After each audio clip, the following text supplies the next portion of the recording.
Selamat siang dan selamat datang pada acara talk show dialog interaktif dengan tema Membangun Optimisme Baru untuk mendorong percepatan pemulihan ekonomi nasional.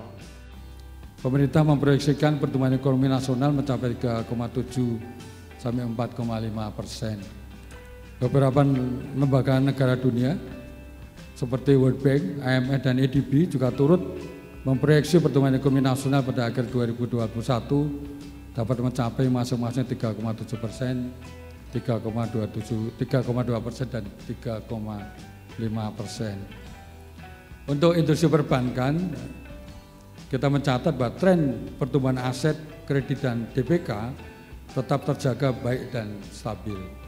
Penyaluran kredit mulai tumbuh positif sejak pertengahan tahun 2021. Per Oktober, kredit tumbuh sebesar 3,24% year on year dengan risiko kredit yang masih berada dalam rentang yang aman.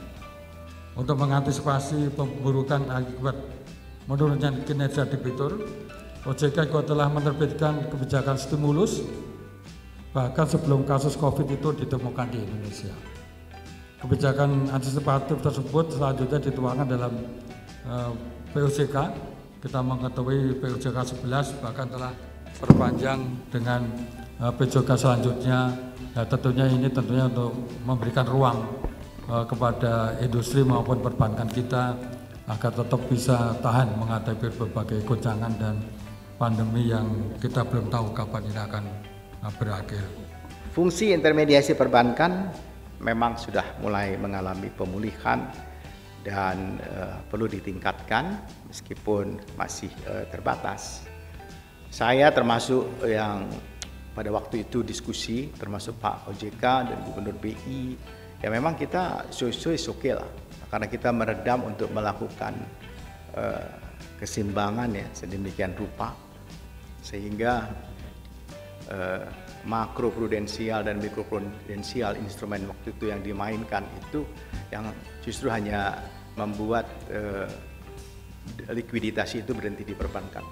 Maka yang ke depan menjadi penting investasi yang kita dorong adalah dalam rangka mendorong ekonomi complexity dan di mana letaknya itu adalah di manufacturing sector dan juga human capital.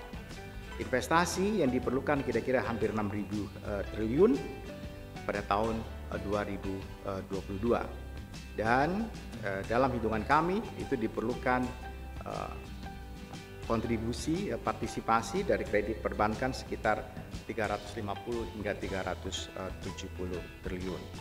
Nah, OJK itu kan sudah membuat berbagai kebijakan itu.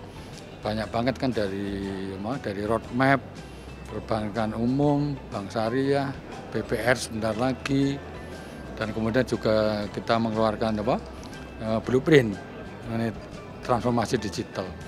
Nah, ini artinya kan kita sudah meletakkan dasar pada mereka kan. Sekarang pertanyaannya bagaimana mereka bisa menangkap peluang dari relaksasi ataupun aturan-aturan kita yang kita bikin.